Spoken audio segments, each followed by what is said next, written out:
WION's Lucy who joins us from Brussels on this big breaking story. Lucy, Boris Johnson back at the helm. It's great news for Britishers, but still UK faces a very tough fight against this disease. Well, I think it's great news for some people, and for others it's not. I mean, his critics were saying that the speech just delivered on the steps of Downing Street made no acknowledgement of the perceived failures of the British government so far in the early stages of the crisis, the delayed reaction to putting down a full lockdown, which some people say has cost thousands of lives, for failing to procure adequate amounts of personal protective equipment for health workers, with critical shortages being reported at the moment. But of course, for others, it is great to see the Prime Minister back and in good health after he spent 3 nights in intensive care and a week in hospital. In that speech delivered just a few moments ago, he said he talked about the severity of his symptoms, how he had been, really consumed by the illness, but was now in good health and raring to go. For him, moving forward, he said he was desperate to reopen the powerhouse British economy, but was not willing to do so if it would continue to put the British people at risk. So he's asking people to stay patient and keep enduring the lockdown measures for a further period before he can start looking forward to phase 2. He also thanked his deputy Dominic Raab, who has been standing in for Boris Johnson in the 3 weeks that he's been out of action. Absolutely, Lucy.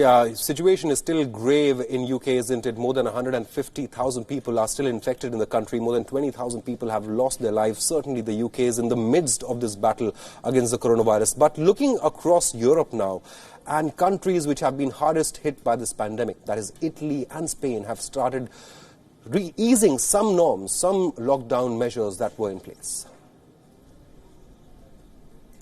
Yeah, particularly Spain, which for the last few weeks has really been the epicenter of the virus. That death toll in the country on Sunday was 288, falling below 300 for the first time since the middle of March. So a really significant milestone for Spain. And for the first time yesterday, children under the age of 14 were allowed to play outside their homes in the fresh air, again for the first time in 6 weeks. That's as Spain starts to look forward to phase 2. We understand that from the middle of May onwards, there will be a gradual releasing of lockdown measures, with those plans due to be announced by the Spanish Prime Minister Pedro Sanchez in the coming days. In Italy, we have had the lockdown exit strategy unveiled last night by the Italian Prime Minister Giuseppe Conte.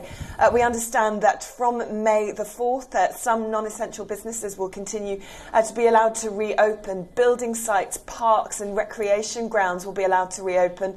And from the 1st of June, it's possible that bars, restaurants and hairdressers will be allowed to reopen as well, with schools staying closed, however, until September. So for Italians who've been living under the strictest of lockdown measures for 7 weeks now, the longest running lockdown in Europe, this is a major milestone, some light at the end of the tunnel, as again the numbers continue to be encouraging in Italy. Right. We certainly hope that Italy and Spain can come back and resume life as normal. But the big news today is certainly Boris Johnson. Once again, one final question on him. Boris Johnson, great to see him back at 10 Downing Street. But like you were mentioning, some critics have been critical of his government's handling of the coronavirus pandemic so far. Boris Johnson has, however, claimed that his administration has prevented the overburdening of the NHS in that country. But the death toll in UK certainly is climbing every day.